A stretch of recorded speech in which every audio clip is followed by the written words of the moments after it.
And there are certain U.S. media reports that have now been claiming that the Secret Service blamed local police for failing to secure the rooftop from which the shooter, identified as Thomas Matthew Crooks, fired upon, saying that it was outside of their perimeter. The federal agency was tasked with protecting. So, Archit, before we let you go, can you give us some information exactly when it comes to the security that is provided, including that to our former U.S. president, while he was addressing who is exactly responsible for the security and the protection?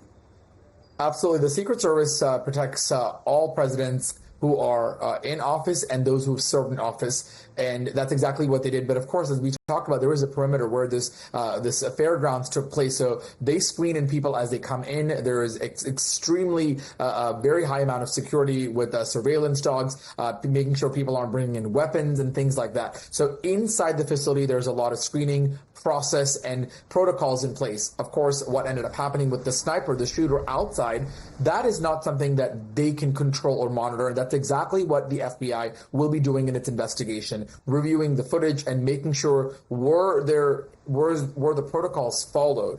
And this is a conglomeration of local, state, and federal. So local police, state police, as well as Secret Service and federal authorities. So now the blame game could have been started only because everyone is trying to protect themselves and making sure what they did was right. Luckily, the former president is okay.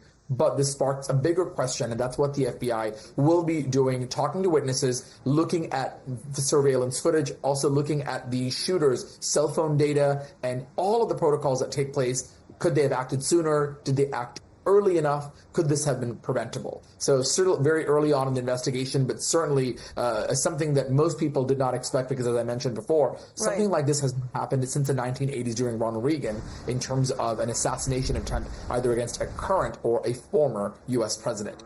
All right, Archit, thank you very much for joining in. We'll let you go from here on. Good night. Thank you very much for your point of view. And as far as the breaking updates that are now concerned, we'll also follow up on what's happening when it comes to the politics and how it will affect with the upcoming U.S. presidential elections. With that, we head into a short break.